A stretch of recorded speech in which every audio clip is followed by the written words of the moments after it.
Coucou à tous et bienvenue sur ma chaîne L'Étoile Divine. Alors aujourd'hui, je voudrais vous parler un peu du runner, que ce soit un runner femme ou un runner homme. J'ai déjà fait deux podcasts concernant le runner, qui s'intitule Qui est le runner homme? Donc vous pouvez l'écouter. Et ensuite, j'ai fait aussi Qui est le runner femme?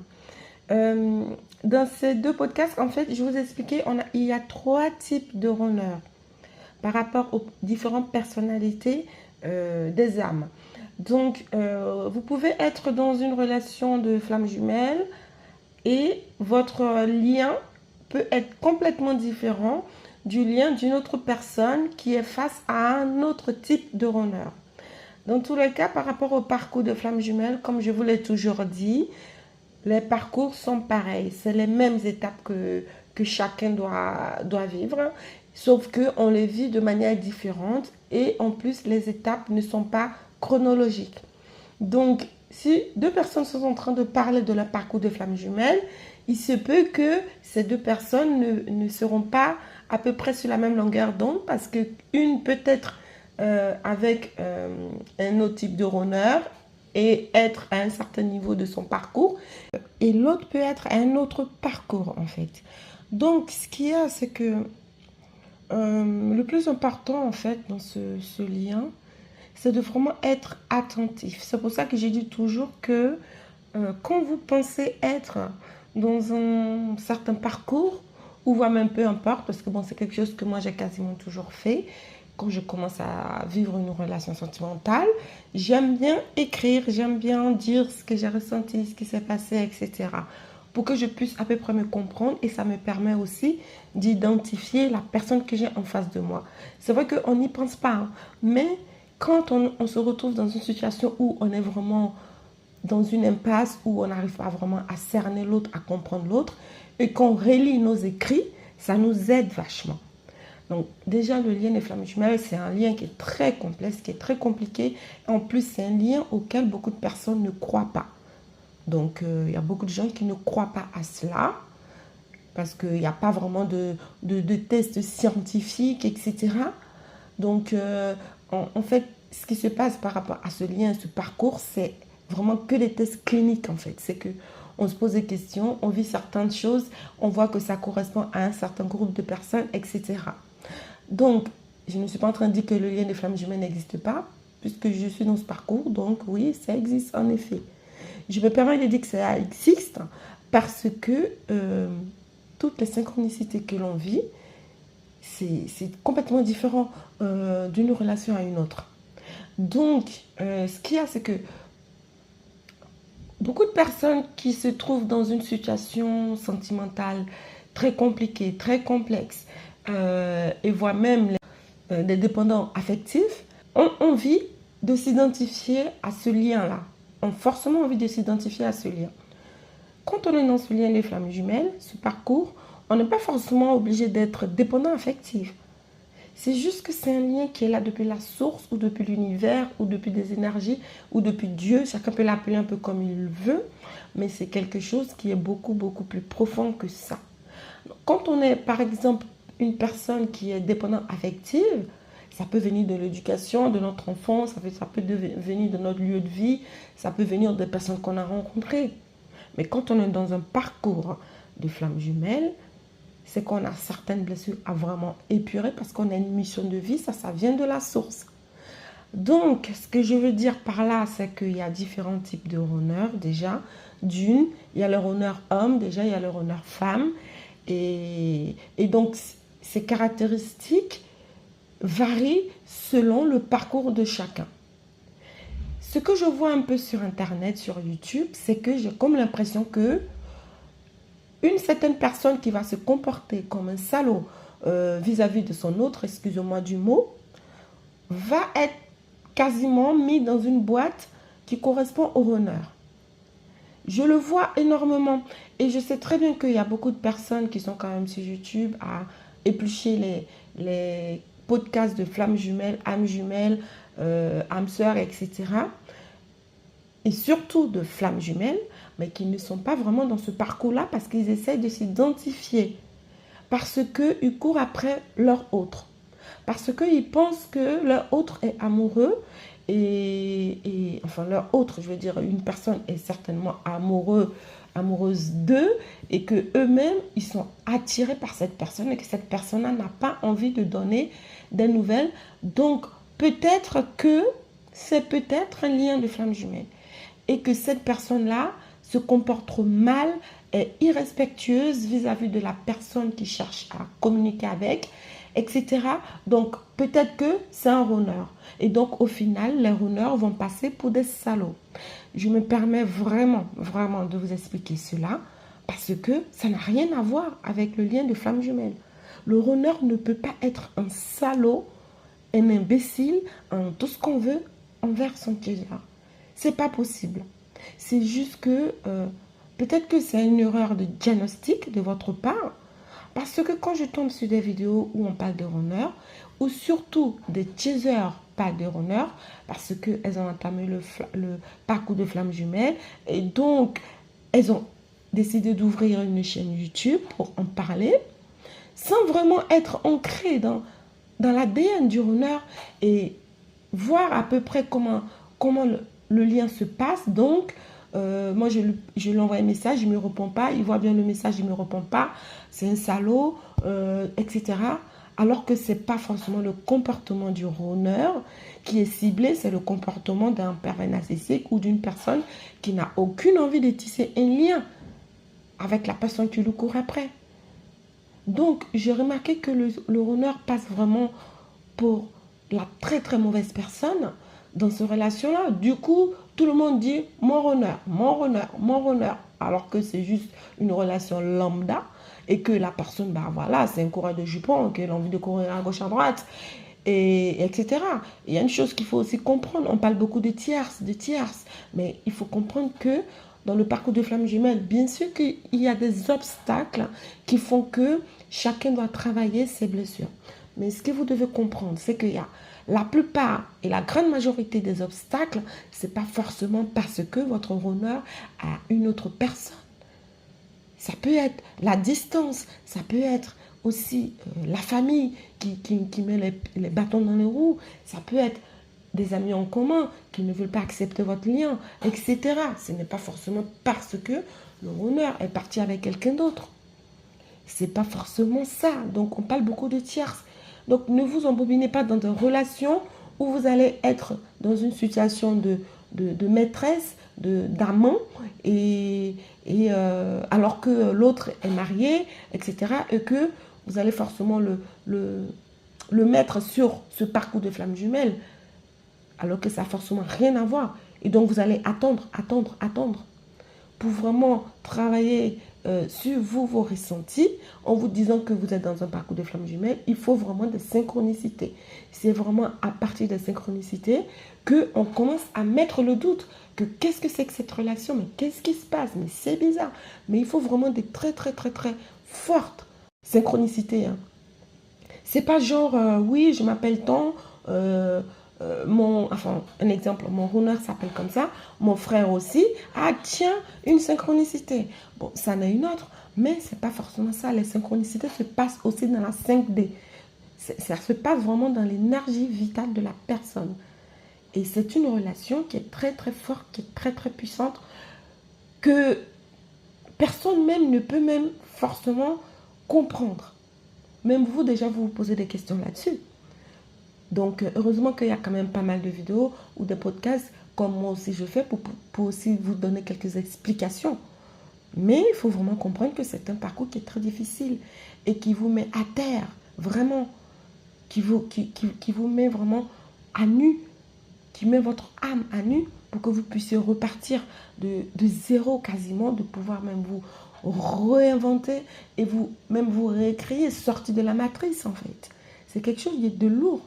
Et à côté de ça, vous avez aussi un certain pouvoir aussi, énergétique. Vous avez des intuitions fortes, très fortes. La plupart, ce sont des médiums en fait, la plupart. Et ce n'est pas forcément parce que vous êtes médium, que vous êtes dans une relation avec une personne quelconque et que ce soit votre honneur. Il y a certaines relations aussi que vous pouvez vivre. C'est-à-dire que si vous êtes chaser, vous pouvez être aussi dans une relation avec une personne qui est chaser. Et ça, ne l'oubliez pas. Je vais préparer un podcast là-dessus. Et quand vous êtes dans une relation avec une personne qui est chaser, la relation peut être encore très, très, très, très difficile. Parce que lui aussi doit épurer ses blessures et toi aussi. Donc, la relation, elle peut être très, très compliquée. Donc, vous deux, vous pouvez même vous envoyer des énergies karmiques très fortes et difficiles à gérer qui peuvent vous mettre dans une situation. Et je suis même persuadée qu'il y a plein de chasers qui sont en relation de flammes jumelles, mais avec un autre chaser. C'est ce qui fait que vous devez encore travailler beaucoup plus vos blessures. D'où le sujet de fausses flammes jumelles. Parce que quand vous êtes avec un chaser ou quand un runner est en relation avec un runner, vous allez vous envoyer comment dire, vos effets miroirs, mais qui ne vous correspondent pas vraiment, qui correspondent à votre autre. Et ça peut être aussi un déclic qui peut vous pousser vers une relation, vers un parcours de flammes jumelles. Donc ça, ne l'oubliez pas parce que la personne en parle. Je vais préparer un podcast encore là-dessus. Personne ne parle de ça. Personne ne se dit, oui, mais je suis peut-être dans une relation de flamme jumelle, mais avec une polarité qui est exactement la même que moi. Et quand c'est comme ça, je peux vous dire que le travail, il est rude. Il faut travailler encore plus dur. Votre propre runner ou votre propre chaser ne va pas vous mettre dans un état lamentable. Donc, ne jugez pas une relation que vous allez vivre difficile avec un homme. Parce qu'au final, j'ai comme l'impression que tous les hommes sont devenus d'un runner, en fait. Tous les hommes sont devenus d'un runner, en fin de compte. Je suis tombée sur un podcast comme ça sur YouTube. J'étais complètement étonnée. En fait, la personne décrivait la relation un homme salaud, en fait. Un homme qui n'a aucune dignité et qui maltraite même la femme, en fait. Alors que ton runner ne va pas te maltraiter. Il ne va même pas te vouloir de mal. Il va vivre autant de difficultés que toi, autant de souffrances que toi. Son comportement va être tout simplement le reflet de ton énergie. Et lui aussi le reflet de ton énergie à toi vis-à-vis. En fait, vice-versa. Donc, ne vous mêlez pas trop les pinceaux et n'allez pas dénigrer ce parcours qui est un parcours de renaissance, de bonté, d'amour inconditionnel, qui est un parcours qui apporte un message vraiment positif, même si le chemin est compliqué. Donc, n'allez pas mélanger tout avec ce lien-là, en fait. On aurait pu l'appeler autrement, mais on l'appelle flamme jumelle. Donc, runner, chaser, chacun ses blessures à travailler. Et ne mélangez pas les hommes que vous pouvez rencontrer comme ça en dehors, qui ne vous respectent pas, qui vous traitent mal et qui ne prennent même pas soin de vous, qui n'ont même pas envie d'être avec vous, en gros, et que vous allez dire, oui, mon runner, c'est mon runner, ça. Il y a aussi le runner femme. Donc, étant donné que vous, les femmes, c'est vous qui vous plaignez le plus parce que vous vous déclarez chaser et que votre runner est forcément un homme, bien sûr, et que, vu que la plupart des hommes traitent mal les femmes, se comportent mal, donc comme il ne veut pas répondre à votre message, etc., il ne veut même pas vous calculer, que c'est forcément, vous êtes dans une relation de flamme jumelle et qu'on va forcément l'appeler runner, alors que vous êtes sûrement face à un pervers narcissique, un manipulateur, à tout un tas de choses. Le runner ne va jamais vous manipuler, il faut le comprendre. Donc, faites le nécessaire et essayez de vraiment vous faire diagnostiquer de manière clinique par rapport à votre relation. Et ça ne va pas que forcément la relation. Un diagnostic de runner ou de chaser par rapport au lien de flamme jumelle peut prendre en compte votre état psychologique aussi, hein, et vos différentes relations que vous avez déjà vécues. C'est comme ça aussi qu'on va établir un petit peu ce qui se passe. Ensuite, ce que vous vivez comme synchronicité avec la personne dont vous pensez être le chaser et que lui soit votre runner. Peu importe que vous êtes une femme ou un homme d'ailleurs. Donc, ne parlez pas trop de ce lien-là comme si c'était un lien d'agressivité, de méchanceté, je ne sais pas comment vous dire, mais non, c'est pas ça. Si vous êtes en relation avec une personne à qui vous envoyez des messages en permanence qui vous dénigre, qui vous rabaisse, qui ne veut même pas vous calculer, qui ne veut même pas connaître votre valeur, etc. Prenez du recul, prenez vraiment du recul et posez-vous la question de ce que vous voulez vous vraiment et ce dont vous avez vraiment besoin. Et ensuite, vous allez essayer de comparer avec ce que l'autre vous apporte. Et vous allez comprendre, est-ce que ce que l'autre m'apporte est vraiment bénéfique pour moi ou pas. En ce moment-là, vous allez pouvoir aussi faire une certaine différence avec ce que vous ressentez vis-à-vis de l'autre. Deux fois, on vit un trouble, alors je ne sais pas trop comment ça s'appelle. Ce trouble, en fait, il se définit par le fait qu'on pense que l'autre est amoureux de nous. Mais j'en ai déjà parlé dans l'un de mes podcasts où quand on pense que quelqu'un est amoureux de nous et qu'on fait les choses envers cette personne qui est en lien avec l'amour, c'est ça, c'est un trouble qu'on a. C'est un trouble psychique. Voilà. Donc ça se traite. Ça se traite avec un psychiatre. On croit que l'autre est amoureux de nous, donc on tient, on est là, il est amoureux, alors que l'autre n'est pas du tout amoureux. Donc il ne faut pas mélanger tout, il ne faut pas confondre. La chose la plus importante, ça sera sur les synchronicités et je vais vous préparer un podcast là-dessus. Vraiment, pour que vous puissiez un petit peu comprendre un peu comment est-ce que les synchronicités se manifestent. Et donc, en fait, ce trouble, en fait, c'est un vrai trouble psychiatrique. Donc, c'est issu de la maladie que l'on peut appeler aussi la maladie de l'amour. C'est l'immérence. Donc, c'est-à-dire développer des sentiments amoureux pour quelqu'un qui n'a pas du tout de retour, en fait, envers nous. Donc, ça peut nous pousser à vraiment euh, être atteint de l'érotomanie. Parce que c'est-à-dire que tu vis une obsession pour quelqu'un en pensant vraiment que la personne est vraiment amoureuse de toi. Tu construis toute une vie autour de cette personne.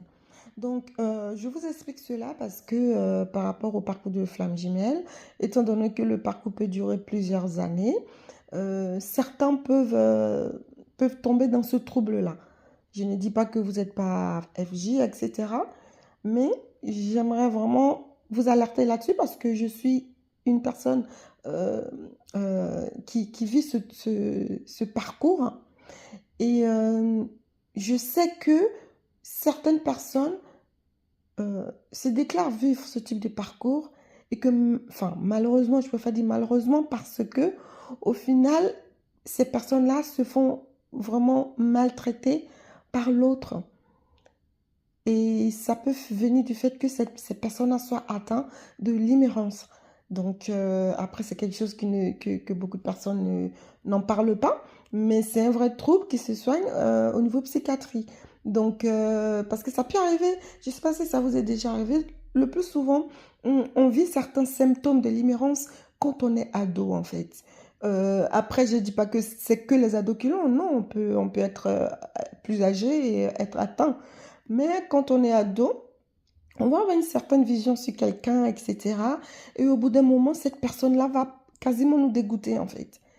On va se dire, mais c'est moi qui ai eu ces gens d'envie avec cette personne-là, mais c'est bizarre. Enfin, ça, c'est des petits symptômes de l'immérence. Donc, c'est pour ça que je tenais à vous en parler, parce que c'est vrai que le parcours de flamme jumelle, c'est un parcours qui est long et difficile. Je vais vous parler des synchronicités parce qu'il n'y a qu'à partir des synchronicités que vous pouvez vraiment détecter que vous êtes certainement sur ce parcours-là et vous faire suivre et vous faire détecter vraiment, on va dire tester, etc.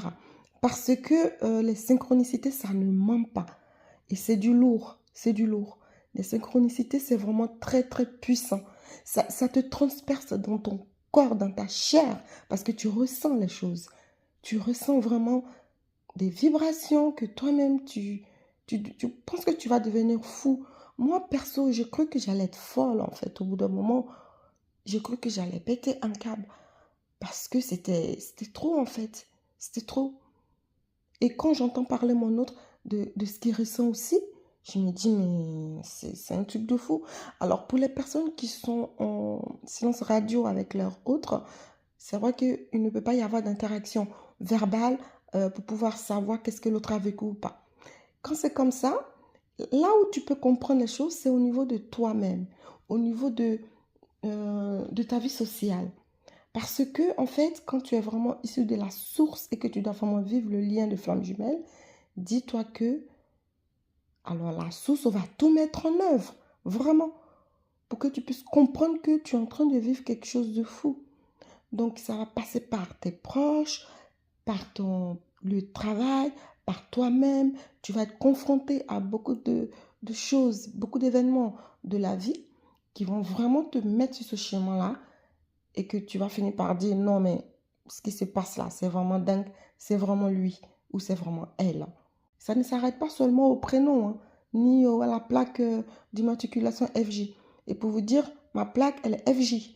Et lui aussi, sa plaque, elle est FJ. Et pourtant, c'est la plaque de son travail. Donc bon, bref, ça c'est vrai que c'est des petits signes dont on parle. C'est bizarre, mais bon, c'est comme ça. Et il y a encore d'autres signes qui sont beaucoup plus puissants et d'autres corporels. Donc, corporel, émotion, enfin émotionnel et plein d'autres choses. Mais je vais en parler vraiment dans les détails. Comme ça, vous allez pouvoir vous dire, ah, ça ne sera rien que je cours après cette personne, ça n'a rien à voir avec le parcours d'FJ. Je me fais du mal toute seule ou tout seul, je vais essayer de faire autre chose, etc. Et je vais aussi vous parler des flammes jumelles qui vivent un parcours de flammes, leur parcours de flammes jumelles avec une autre flamme jumelle qui n'est pas leur autre. C'est-à-dire, deux fois, vous pouvez vivre un lien avec chaser en tant que chaser ou un lien avec un runner en tant que runner. Ça, je vais en parler. Alors écoutez, je vous remercie vraiment d'avoir écouté mon podcast. Si vous avez des choses à commenter, n'hésitez surtout pas, c'est très important. Vous pouvez me laisser vos commentaires, je réponds aux commentaires. Et n'oubliez pas, j'ai aussi créé euh, un groupe Telegram sur le chemin de l'éveil pour qu'on puisse discuter un petit peu de nos vies, de nos parcours, etc. Donc n'hésitez pas à cliquer sur le lien d'invitation que je vais mettre en dessous du podcast. Et vous pouvez aussi le retrouver dans l'intitulé de ma chaîne où je me présente. J'ai aussi mis le lien. Donc n'hésitez pas. Et je vous remercie en tout cas hein, d'avance de partager. Il faut partager les vidéos, en tout cas c'est gratuit. YouTube est encore gratuit, mais je peux vous dire qu'à un moment donné, ça va devenir payant. Même ça commence déjà au niveau des membres. Donc voilà, donc écoutez, merci de partager, merci de liker et merci de laisser vos commentaires et ça va me motiver encore plus pour pouvoir vous apporter d'autres informations. Je vous souhaite à tous et à toutes une très belle journée et une très belle soirée. Tout dépend à quel moment vous écoutez mon podcast. Prenez vraiment soin de vous, surtout, surtout, prenez vraiment soin de vous.